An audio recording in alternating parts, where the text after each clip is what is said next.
time. I apologize. I'll do everything I can to get you some answers here. It's good to see you. I appreciate you getting on with us. We're going to take our first question from Tom Canavan, the AP. Hey, Greg, spring's coming to an end pretty soon. What are you going to tell yourself at the end of this? Are you going to sit down and say, I need some time off? Do you tell your coach the same thing? What happens?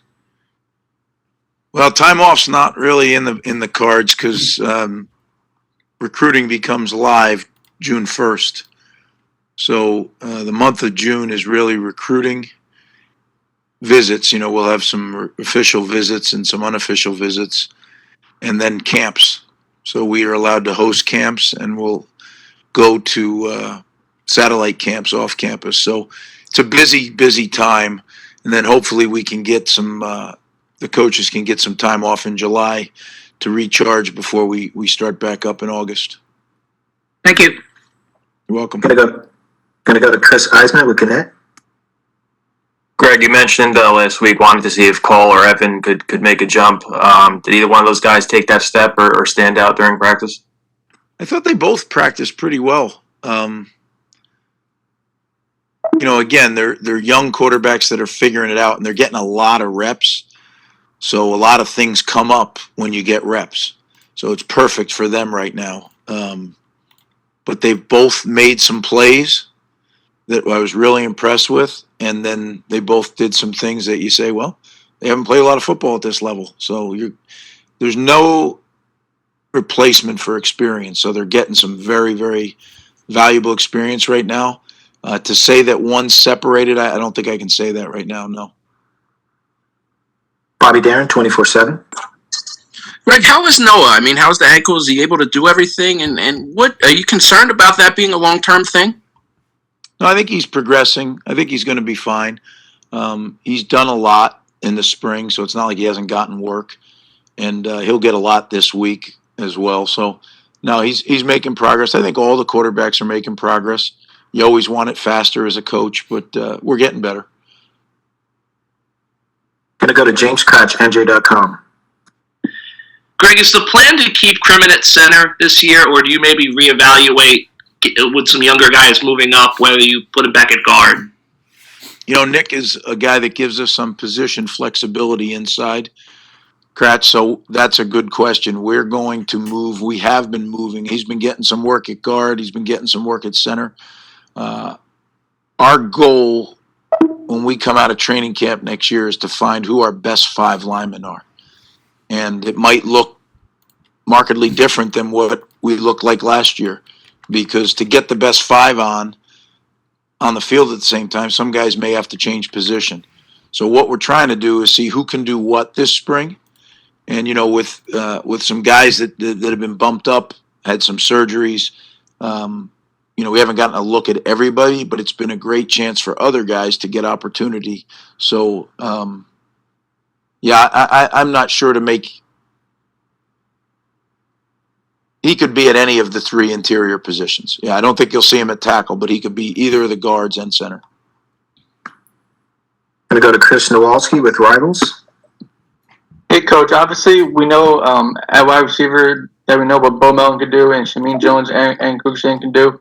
Has anybody else, any of the young receivers, kind of made a step up this spring so far?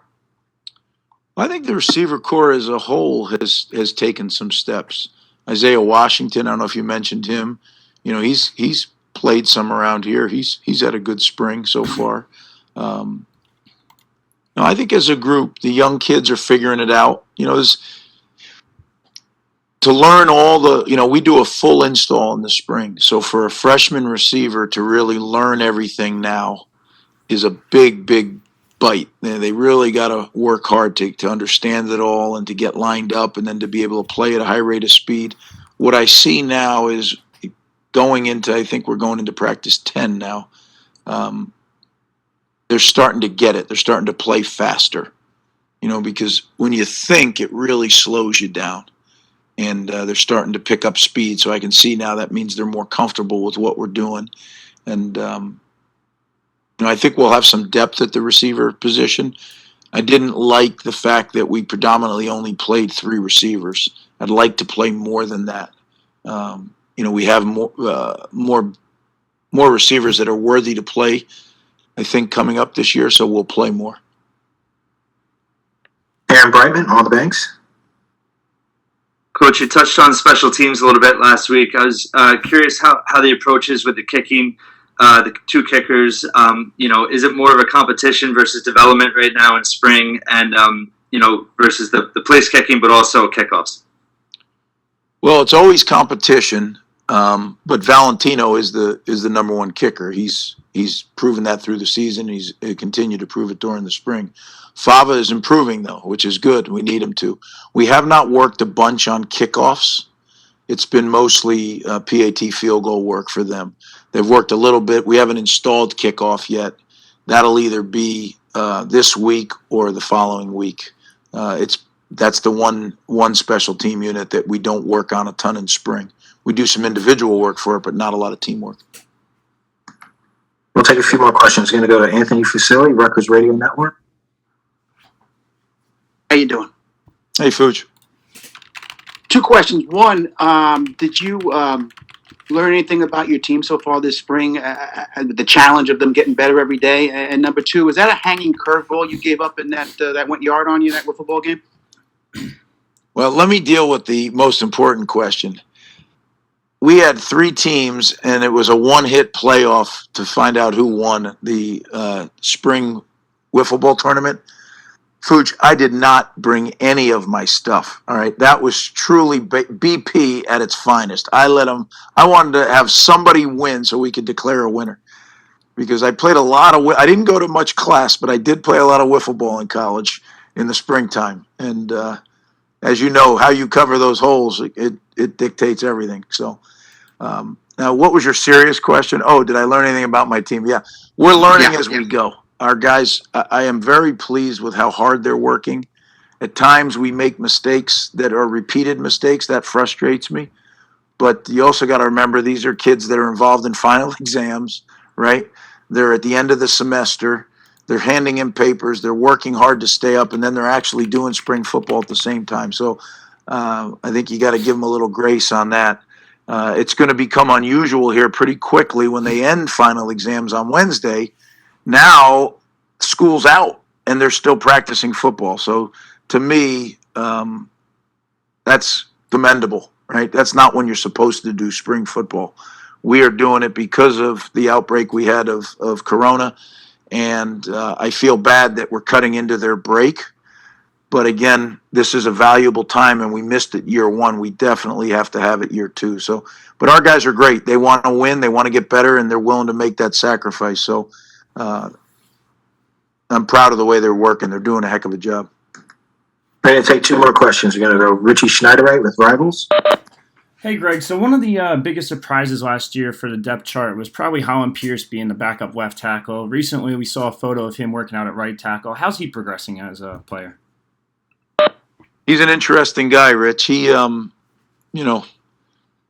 blessed to have him in the program. I mean, a lot of people are now taking credit for him, but he kind of got dropped on our doorstep.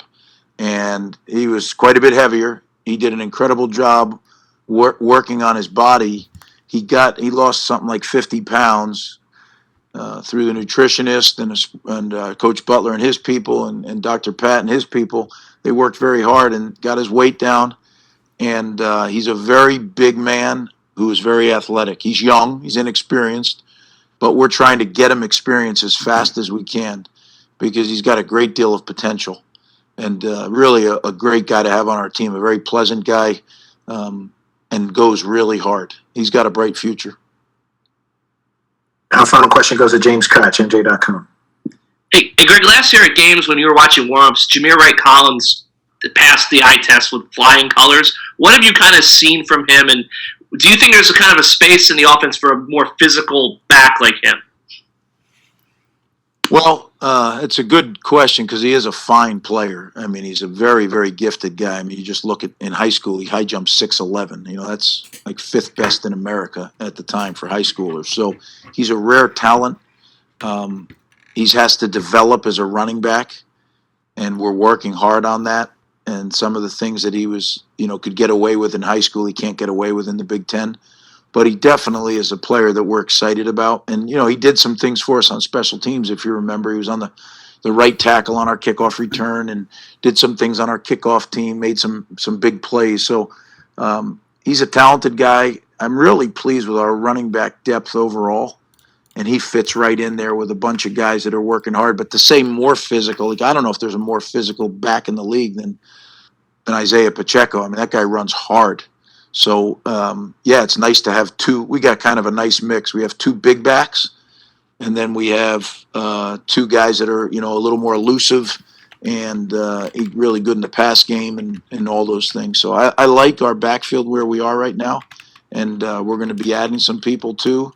So it's an exciting time in that room. Coach Hoffman is doing a really good job with those guys.